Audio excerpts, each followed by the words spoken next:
कर्मचारी को दरमारू प्रति मासरे कटा जाउथिबा संचयर एक अंश पीएफ अकाउंट रे जमा करा जाए। एही अकाउंट रे जमा होइथिबा राशि उपरे सरकार सुध मध्य दियंती। जदि काहाकू हठात टंकार आवश्यकता पड़े से टंका मध्य उठाई पारिबे।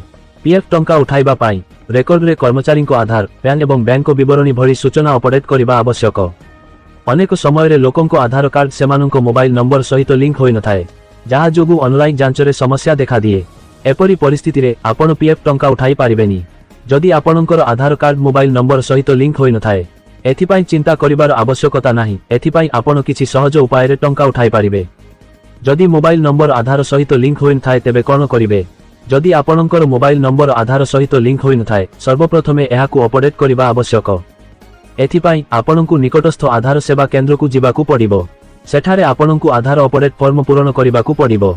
एहा सहित आपणकू आपणकर आधार कार्ड फोटो एवं नूतन मोबाइल नंबर एक कॉपी देबाकू पड़िबो। बायोमेट्रिक जांच परे आपणकर अपडेट अनुरोध पंजीकृत हेबो। अपडेट परे नूतन मोबाइल नंबर 3 रु 10 दिन मध्यरे आधार सहित लिंक होई जिवो। आपण प्रो वेबसाइट किंबा आप रु अपडेट स्थिति जांच करि पारिबे।